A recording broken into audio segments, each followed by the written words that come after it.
하나님 말씀 보겠습니다. 하나님 말씀은 호세아 6장 1절로 3절까지 말씀입니다. 호세아 6장 1절로 3절까지 말씀. 구약성경 1261페이지입니다. 호세아서 6장 1절에서 3절까지 말씀. 구약 1261페이지. 다 찾으셨으면 한 절씩 같이 읽도록 하겠습니다. 세 절 다 같이 받도록 하겠습니다. 시작. 보라, 우리가 여호와께로 들어가자. 여호와께서 우리를 찾으셨으나 도로 낫게 하실 것이요 우리를 치셨으나 싸매어 주실 것입니다. 여호와께서 이틀 후에 우리를 살리시며 셋째 날에 우리를 일으키시리니 우리가 그의 앞에서 살리라.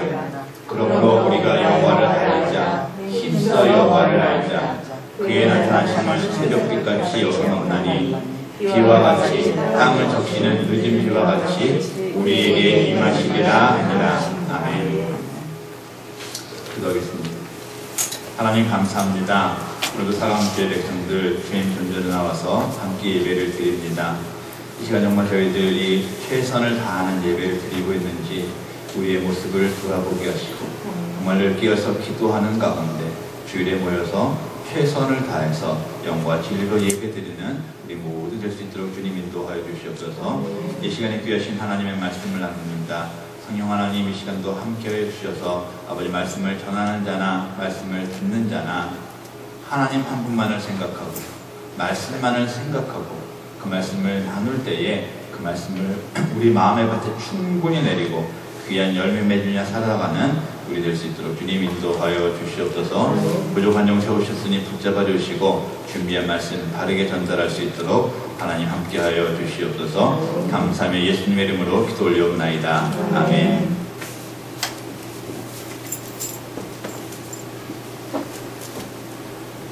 혹시 제가 어저께 뭐하고 지냈는지 궁금하신 분들 계세요? 전혀 관심이 없어요. 뭐를 하고 살았는지 아픈지 밥을 먹고 다니는지 관심이 없다. 관심이 없어요. 이게 감사해야 될 건지 기도해야 될 건지 모르겠지만 그런데 어떤 목사님들은 자신이 목회하고 있는 교회의 성도님들이 목사님에 대해서 너무 많이 알려고 해서 힘들다고 말씀하시는 분들도 계십니다. 전원에서 어제는 뭐 하셨냐, 내일은 뭐 하실 거냐, 설교 준비는 다 하셨냐, 다음 주일은 무슨 말씀 전하실 거냐, 이렇게 목사에 대해서 이것저것 알려고 하는 분들이 계시다고 합니다. 또 목사뿐만이 아니고 교인들의 모든 생활을 알려고 하고 그것이 신앙생활 잘하고 교회 생활 잘하는 것으로 알고 있는 사람들이 있습니다. 그런데 신앙생활, 교회 생활 잘 하기를 원하는 사람이라면 사람을 알려고 해서는 안 됩니다. 내가 정말 신앙생활을 잘하기를 원하는 사람이라면 하나님을 알려고 하는 수고와 노력을 해야 하는 것입니다. 여러분들은 우리 하나님을 어떤 하나님으로 알고 계십니까? 먼저 우리는 하나님을 두려워해야 합니다. 우리가 잘못을 했을 때 우리를 책망하시고 우리에게 벌을 주시는 우리 하나님은 공의의 하나님이십니다. 그런데 그보다도 우리 하나님은 참 좋으신 사랑의 하나님이시라는 것입니다. 우리를 사랑하시기 때문에 우리가 잘못될 때 바로잡으시기 위해서 책망을 하시는 것입니다. 책망을 하심에도 불구하고 안 돌아오면 사랑의 채찍을 때리셔서라도 결국 당신 앞에 돌아와서 당신이 예비하신 풍성한 은혜 가운데 머물게 하시는 참 좋으신 하나님이신 것입니다. 성경을 보면 구약시대에 이스라엘 백성을 택하셔서 하나님께서 놀라운 은혜와 사랑을 베푸신 것을 우리는 많은 곳에서 발견할 수가 있습니다. 또 예수님께서 이 땅에 오신 이후에는 예수님을 믿는 모든 사람들에게 크신 은혜와 복을 함께 하시는 것을 우리는 잘 알고 있습니다. 그런데 이 완악하고 미련한 이스라엘 백성들은 은혜를 받고 또 받아도 늘 돌아서서 죄짓고 불의하고 방탕한 삶을 살았습니다. 이스라엘의 첫 번째 왕은 사울, 두 번째 왕은 다윗, 세 번째 왕은 솔로몬입니다. 그리고 그 솔로몬의 다음 시대가 르호보암 왕 때인데 이때 와서 나라가 반쪽이 납니다. 그 반쪽으로 나누어진 나라가 북쪽은 이스라엘, 남쪽은 유다입니다. 그런데 이 북이스라엘은 분열된 그때부터 모든 왕들 또 백성들이 우상 숭배를 하기 시작을 했습니다. 우리가 잘 알듯이 하나님께서 가장 미워하시는 것, 가장 싫어하시는 것이 우상 숭배입니다. 그 모습을 보신 하나님은 선지자들을 보내셔서 계속적으로 경고의 말씀을 하셨습니다. 그럼에도 불구하고 그들은 돌아오지 않습니다. 죄짓고 불의하고 방탕한 삶을 계속 살아갔습니다.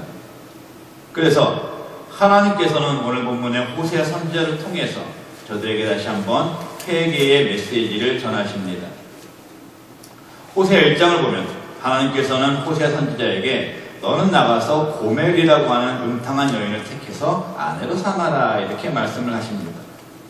물론 호세아는 하나님의 그 말씀에 순종을 했습니다. 그런데 이 고멜이라는 여자는 남편을 마음에 두지 않고 자꾸 세상에 나가서 방탕한 삶을 살았습니다. 호세아는 자꾸 이 집을 나가는 아내 고멜을 보면 그 마음의 고통이 어땠을까요? 이루 말로 다 할 수가 없었을 것입니다. 하나님께서 결혼을 하라고 해서 결혼한 여자인데 집을 나가버립니다. 딴 사람하고 지냅니다. 호세아의 마음의 상처는 이루 말할 수가 없었습니다. 하나님께서는 이 말씀을 통해서 하나님을 배반하고 우상을 섬기는 사람들이 어떻게 영적으로 음행을 하고 있고 하나님의 마음을 아프게 하고 있는 것을 깨닫게 하려 하시는 말씀입니다. 그리고 하나님께서는 당신을 배역하는 이스라엘 백성들 끝까지 용서하시고 사랑하신 것을 오늘 본문을 통해서 우리는 알 수가 있습니다. 오늘같이 말씀을 나누시면서 우리 하나님 더욱더 알아가고 그 하나님에 대한 사랑의 확신을 가지고 감사하는 시간이 되기를 소망합니다. 첫 번째로 우리가 하나님을 알려면 하나님께로 돌아와야 합니다. 1절 상반절 말씀 오라 우리가 여호와께로 돌아가자. 여호와께로 돌아가자. 여호와께로 돌아가라. 이것이 우리에게 주시는 첫 번째 말씀입니다. 이스라엘 백성들은 죄짓고 불의하고 방탕해서 하나님의 심판을 받았습니다. 저들의 삶 속에 큰 어려움이 닥쳤습니다. 육신의 질병이 다가옵니다. 환경의 저주로 말미암아서 가난도 오고 많은 어려움을 겪었습니다. 그런데도 그 사람들은 정신 차리지 못하고 하나님 앞으로 돌아오지 않고 있었습니다. 돌아오기만 하면 되는데 완악한 그 사람들은 계속적으로 죄를 지으면서 돌아서지 않았습니다. 죄의 구렁텅이 속에서도 그렇게 힘든 절망적인 상황 가운데서도 돌아오지 않았습니다. 상처를 받고 있으면서도 정말 아프다고 울부짖고 있으면서도 하나님 앞으로 돌아오지 않았던 것입니다. 그래서 하나님께서는 그들을 심판을 하십니다. 왜요? 사랑하시기 때문에. 사랑하시기 때문에. 호세아 5장 14절 말씀입니다. 내가 에브라임에게는 사자 같고 유다 족속에게는 젊은 사자 같으니 바로 내가 움켜갈지라 내가 탈취하여 갈지라도 견뎌낼 자가 없으리라. 굉장히 무서운 하나님의 심판의 말씀이십니다. 경고해도 결국 돌아오지 아니하면 돌아서지 않으면 그들을 심판하시고 찢으신다는 말씀이십니다. 우리도 마찬가지입니다. 그 시대 사람들을 향해서 하시는 말씀만이 아닙니다. 내가 회개하지 않고 계속적으로 죄 가운데 머물러 있으면 하나님의 심판 우리에게도 임하신다는 말씀입니다. 그러나 하나님의 가장 기본적인 성품은 사랑의 하나님이십니다. 우리를 품으시고 보호하시는 하나님이십니다. 우리를 치료하시는 하나님, 용서하시는 하나님, 돌보시는 하나님, 목자 되시는 하나님이십니다. 본문 말씀대로 심판하시지만 우리가 회개하기만 하면 돌아오기만 하면 그 상처를 치료하시고 싸매시고 용서하시는 사랑의 하나님이신 것입니다. 본문 1절 다시 보세요.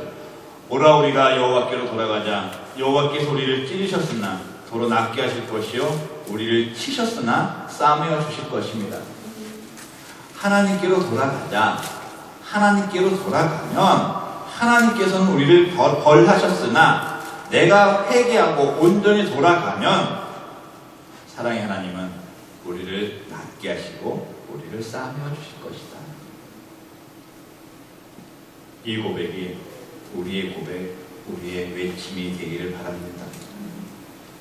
하나님과의 관계 회복을 위해서 우리는 회개하고 하나님 앞으로 돌아서야 합니다. 하나님 앞으로 나와야 합니다. 내가 처음 예수님을 만났을 때 눈물 콧물 쏟으면서 주님 감사합니다, 사랑합니다 이랬던 때가 있었습니다. 그런데 시간이 지나갑니다. 나도 알게 모르게 눈물이 메말라 버렸습니다. 감격은 다 없어졌습니다. 왜 그럴까요? 오랫동안 신앙생활 하면서 감사가 사라졌기 때문입니다. 쭉 그동안 해왔던 습관적이고 행위적인 신앙생활을 통해서 감사는 사라지고 불평, 불만, 원망만 생겨났습니다. 기쁨과 감격은 온데간데 없는 영적인 환자가 되어버린 것입니다. 이런 우리를 향해서 하나님께서 지금 말씀하고 계십니다. 돌아와라. 돌아와서 회개하면 내가 치료해준다. 내가 회복해준다. 내가 위로해준다. 시편 51편 17절 말씀. 하나님께서 구하는 제사는 상한 심령이라. 하나님이여 상하고 통회하는 마음을 주께서 멸시하지 아니하시리이다. 상한 심령으로 회개하는 마음으로 하나님 앞으로 돌아와야 합니다. 칼빈은 회개는 우리가 하나님께로 돌아서는 것이다 라고 말하면서 세 가지로 회개를 나누어서 설명하고 있습니다. 첫째, 회개는 하나님께로 삶의 방향을 바꾸는 것이다. 둘째, 회개는 하나님을 두렵고 떨리는 마음으로 경외하는 것이다. 셋째, 회개는 육신의 정욕을 죽이고 영을 살리는 것이다. 우리는 연약하기 때문에 실수할 수 있습니다. 범죄할 수 있습니다. 잘못된 길로 갈 수도 있습니다. 세상과 타협하면서 살아갈 수도 있습니다.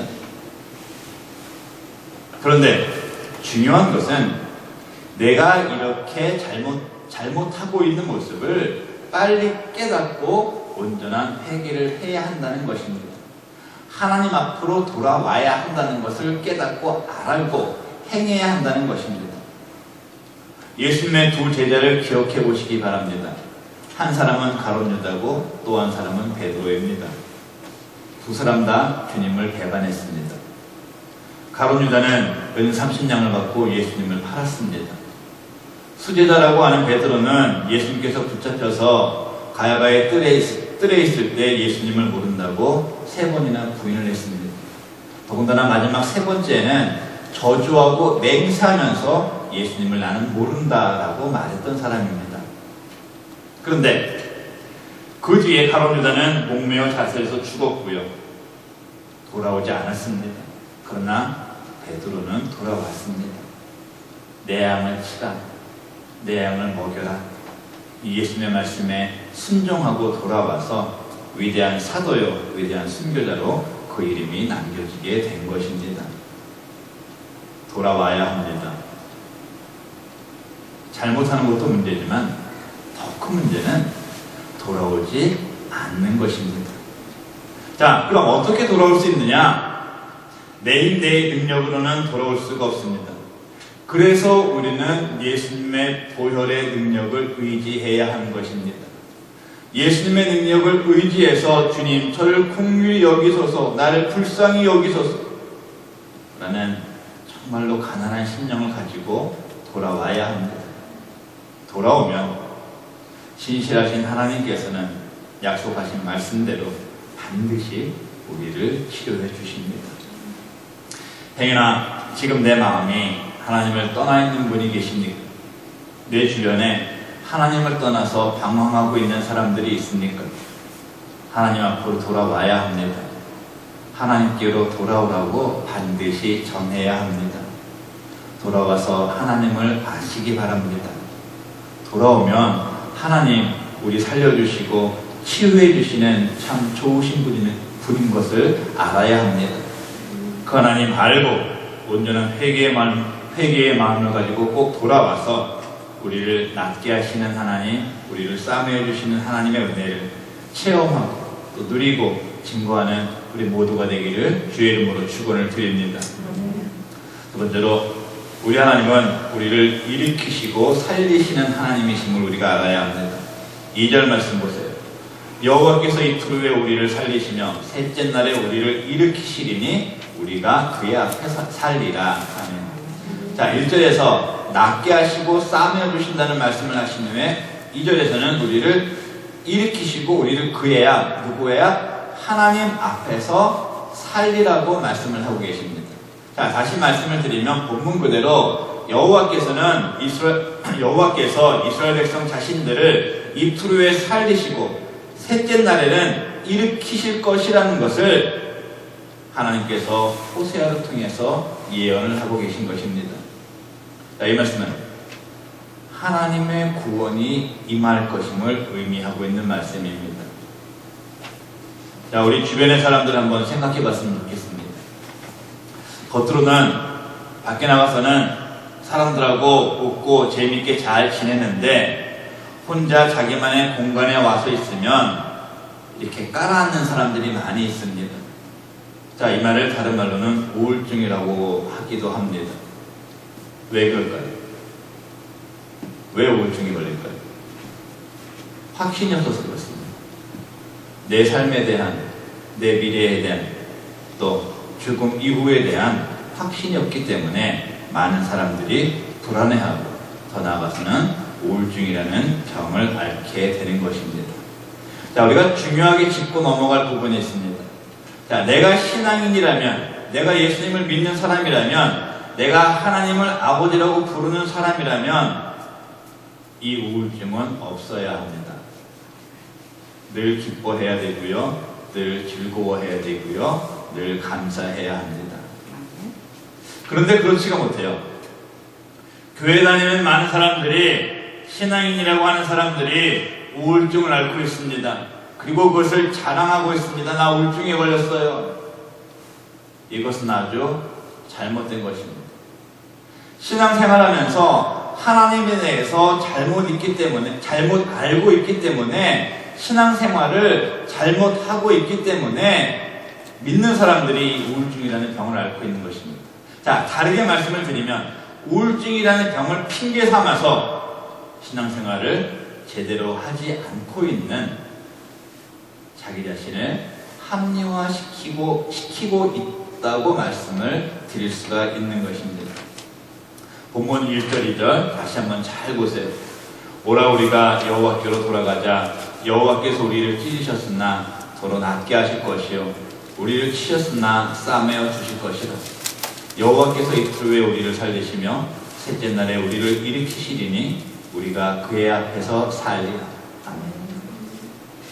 이 귀한 말씀, 이 진리를 몰라서, 아니면 믿지 못해서, 아니 믿지 않아서 많은 신앙인들이 이런 안타까운 병에 걸리는 것입니다. 돌아오라고 말씀하시는 하나님, 돌아와서 회개하면 모든 것을 치료하시고 싸매 주시겠다고 하시는 하나님, 그리고 우리를 살피시고 우리를 당신 앞에 설 수 있도록 하시겠다는 하나님, 우리가 이 하나님을 어떻게 믿지 않을 수 있겠습니까? 어떻게 신뢰하지 않을 수가 있겠습니까? 하나님께서는 우리를 살리시겠다는 그 약속의 확증을 보이시기 위해서 독생자 예수 그리스도를 이 땅에 보내시기까지 하셨습니다. 왜? 우리를 살리시기 위해서. 아니, 나를 살리시기 위해서. 부족한 나, 자꾸 도망가는 나, 자꾸 죄 짓는 나, 자꾸 넘어지는 나, 이런 나를 용서하시고 세우시고 살리시기 위해서. 그 어떤 걱정도 하지 마시기 바랍니다. 어떤 문제도 염려하지 마시기 바랍니다. 어떤 상대도 두려워하지 마시기 바랍니다. 그 어떤 것들이 나를 넘어뜨리고 나를 힘들게 하고 나를 죽이려 한다고 해도 나를 사랑하시는 분, 늘 나와 함께 하시는 분, 나를 살리시는 분, 아니 유일하게 나를 살리실 수 있는 분이신 우리 하나님은 우리를 지금도 기다리고 계시고 지금도 우리와 함께 하시기 때문입니다. 그 하나님 알고 그 하나님만 바라면서 걱정, 근심, 염려 다 내려놓으시고 힘차고 씩씩하게 기쁨을 가지고 살아나가는 우리 모두가 되시기를 주의 이름으로 축원을 드립니다. 세 번째로 우리를 사랑하시는 하나님은 우리가 하나님 앞에 나아갈 때 우리에게 은혜를 더하신다는 것을 알아야 합니다. 본문 3절 보겠습니다. 그러므로 우리가 여호와를 알자. 그의 나타나심은 새벽빛같이 어김없나니 비와 같이 땅을 적시는 늦은 비와 같이 우리에게 임하시리라 하는. 아멘. 자, 여호와를 알자. 우리는 하나님을 알고 있습니까? 하나님을 안다면 어떻게 알았고 지금 내가 알고 있는 하나님은 어떤 분이시다라고 설명하실 수 있겠습니까? 본문에서 하나님을 알자고 하는 말씀은 지금까지 말씀드린 그 하나님을, 내가 그동안 알고 있는 하나님을 지식적으로만 알지 말고 삶의 주인으로 모시고 체험적으로 하나님을 알라고 하는 말씀입니다. 하나님을 인정하고 환영하고 모셔드리라는 말씀입니다. 그리고 그때 하나님께서는 우리에게 은혜를 베풀어 주신다, 이 말씀이신 것입니다. 호세아 선지자가 북이스라엘 당시의 상황을 이렇게 표현합니다. 호세아서 4장 1절 2절. 이스라엘 자손들아 여호와의 말씀을 들으라. 여호와께서 이 땅 주민과 논쟁하시나니 이 땅에는 진실도 없고 인애도 없고 하나님을 아는 지식도 없고 오직 저주와 속임과 살인과 도둑질과 간음뿐이요 포악하여 피가 피를 뒤이음이라. 이렇게 죄가 만연한 이스라엘 백성들 삶 가운데 이런 모습을 가진 이스라엘 백성들을 향해서 하나님께서는 돌아오라 이렇게 말씀하고 계신 것입니다. 하나님을 깨달아서 알아라 라고 말씀하시는 것입니다. 하나님의 은혜로 출애굽을 비롯해서 지금까지 살아온 이스라엘 사람들의 마음속에 하나님을 향한 그 사랑이 사라져버렸습니다. 하나님을 향한 그 믿음의 근본적인 모습들이 다 흔들려서 무너져 내렸습니다. 우상 숭배하고 세상과 타협하며 살았기 때문에 죄가 그들을 둘러싸고 뒤덮어서 정말로 어디로 가야 할지 알지 못하는 흑암 가운데 저들은 살고 있었던 것입니다. 그런데 하나님께서는 그들을 버리지 않으시고 돌아오라고 말씀하십니다. 돌아와서 사랑의 하나님을 만나라고 말씀하시는 것입니다. 하나님 만나야 합니다. 하나님의 은혜를 늘 우리가 깨달아 체험하고 만나고 하나님을 알 때 하나님께서는 우리에게 큰 은혜를 더하시는 것입니다. 우리가 믿고 섬기는 하나님 참 좋으신 하나님이십니다. 얼마나 좋으신 하나님이신지는 우리가 가진 언어로서는 다 표현할 길이 없습니다. 그 사랑은 체험한 사람만이 알 수가 있는 겁니다. 머리로가 아닌 내 가슴으로, 내 심령으로 하나님을 만나고 하나님을 느끼고 그 하나님을 알아야 그 사랑을 내가 말할 수 있고 알 수가 있는 것입니다. 그렇게 내가 하나님을 체험적으로 내 인격적으로 알 때는 찬양을 부를 때 너무 행복합니다. 기도를 할 때도 너무 좋습니다. 예배를 드리는 것 자체가 감사요 행복입니다. 왜요? 하나님의 그 사랑을 알기 때문에. 본문 3절 하반절 말씀입니다. 그의 나타나심은 새벽빛같이 어김없나니 비와 같이 땅을 적시는 늦은 비와 같이 우리에게 임하시리라 하셨느니라. 하나님의 말씀이십니다. 메마른 우리의 영혼을 적시시고 힘들어하는 우리에게 임하셔서 우리를 붙잡아 주시는 하나님. 우리는 그 하나님을 만나야 합니다. 그 하나님을 알아야 합니다. 내 삶에서 체험해야 합니다. 앞에서 말씀을 드렸지만 지금 내 마음의 상태가 하나님과의 그 첫 번째 만남, 첫사랑의 감격에서 멀어져 있다면 반드시 꼭 회복해야 합니다. 회복의 은혜가 우리 모두에게 임하시기를 축원을 드립니다. 연약한 우리들은 예수님을 믿으면서도 그 큰 은혜를 잘 알지 못하기 때문에 내 마음에서, 내 삶에서 하나님을 알지 못하기 때문에 문제와 어려움을 당하는 것. 제임스 파커 목사님은 하나님을 아는 지식에서 이렇게 고백을 합니다.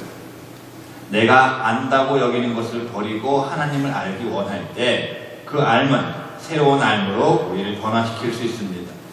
우리가 진정으로 하나님을 알려면 그분을 체험적으로 만나야 합니다. 하나님을 아는 체험적 지식으로 충만해야 하나님을 바르게 믿고 바르게 섬기고 바르게 살 수 있습니다. 시편 18편 1절 말씀입니다. 다윗의 곡, 나의 힘이신 여호와여 내가 주님을 사랑하나이다. 18편 1절, 언제 들어도 좋고 언제 봐도 감사합니다. 자, 그럼 다윗은 어떻게 이런 귀하고 아름다운 고백을 할 수가 있었을까요? 하나님을 알았기 때문에. 하나님을 머리의 지식이 아닌 글로 보고 배운 하나님이 아닌 체험적인 지식, 가슴으로, 삶에서 그 하나님을 알았기 때문에 하나님께서는 어김없이 우리에게 임하시고 함께 하시는 하나님이신 것을 그의 삶 가운데서 느끼고 알았기 때문에 하나님은 우리에게 새벽빛 같으신 분이십니다. 우리가 아무리 절망이 깊어도 슬픔이 깊어도 문제가 깊어도 내가 하나님 앞으로 돌아와서 하나님을 알고 있는 믿음을 가지고 있다면 우리 하나님 분명히 우리와 함께 하십니다. 늘 그 하나님 아시고 그 하나님만 의지하시고 하나님께서 주시는 새벽빛 같은 은혜를 충분히 받고 누리시는 우리 모두가 되시기를 축원을 드립니다. 한 심리학자가 특이한 실험을 했습니다. 어느 동네 한 구역을 택해서 집 앞에 매일 $100씩을 갖다 놓은 후에 그 결과를 관찰하기로 한 것입니다. 실험 첫날 사람들은 저 사람이 미친 사람인가 하면서도 슬그머니 그 돈을 집어 갔다고 합니다. 4월 정도가 지나자 100불씩 자신들의 집 앞에 놓고 가는 그 사람 이야기로 동네가 떠들썩하게 됐습니다. 둘째 주 정도가 되자 현관 앞에 나와서 돈을 아예 기다리는 사람들이 있어요. 셋째 주가 되자 돈을 받는 것을 전혀 이상해하지 않았습니다. 그리고 넷째 주가 되었을 때는 그 돈을 놓고 가고 그 돈을 집는 것을 자기 것으로 만드는 것을 아주 당연하게 여겼습니다. 이렇게 실험 기간인 한 달이 지난 후에 학자는 돈을 집 앞에 놓지 않고 그냥 동네를 지나갔다고 합니다. 그러자 사람들은 굉장히 불쾌하면서 화를 내면서 왜 오늘은 돈을 안 주고 가냐고 그 학자에게 따졌다고 합니다. 이렇게 돈을 주는 것이 당연한 것처럼 따지는 사람들이 하나님은 무조건 용서하시는 하나님, 이런 하나님인 줄을 아는 아주 잘못된 믿음을 가지고 있는 우리들의 모습이 아닌가 생각을 해봅니다. 하나님 바로 알아야 합니다. 날마다 하나님 알아가기에 힘써야 합니다. 하나님을 알려면 온전히 회개하고 하나님 앞으로 돌아와야 합니다. 돌아와서 하나님 알고 그 하나님은 우리를 살리시는 하나님이심을 알아야 합니다. 우리를 살리시는 하나님은 우리를 살리실 뿐만 아니고 그 위에 은혜까지 더하시는 참 좋으신 하나님이심을 알아야 합니다. 내가 그 하나님을 알 때 내가 그 하나님을 내 머리가 아닌 내 가슴으로 내 심령으로 하나님을 알 때 우리를 늘 지키시고 우리 가운데 임하시는 하나님의 더 큰 사랑과 은혜 가운데 거할 수가 있는 것입니다. 우리 사랑하는 성도 여러분들, 기왕의 신앙생활 하는 것, 정말 하나님의 은혜로 기왕에 예수 믿게 된 것, 나를 구원하시고 나를 택하시고 나를 사랑하시는 하나님 마음 아프게 해드리지 말고, 나를 사랑하시는 하나님 더 깊이 알아가면서 내가 아는 너무 좋으신 그 하나님께 감사하고, 내가 아는 너무 좋으신 그 하나님을 증거할 수 있는 귀하고 복된 삶을 살아나가는 우리 모두가 되시기를 주님의 이름으로 축원을 드립니다. 아멘. 기도하겠습니다. 하나님 감사합니다. 나를 잘 아시는 하나님을 나도 알아야 하는데, 나를 사랑하시는 하나님을 내가 그 사랑을 알아야 하는데 그 하나님을 알지 못합니다. 알려고 하지 않았습니다. 이런 우리를 용서해 주십시오. 이제는 지금까지의 모든 나의 모든 지식들, 나의 관념들 다 털어버리고 내가 하나님을 처음 만났을 때의 그 모습을 가지고 하나님 앞에 돌아와서 하나님을 열심히 하려고 노력하고 수고하고 그 하나님께 주시는 큰 은혜와 사랑을 내 가슴으로, 내 심령으로 체험하고 증거할 수 있는 우리 모두 될 수 있도록 주님 인도하여 주시옵소서. 예수 그리스도 이름으로 기도 올리옵나이다. 아멘.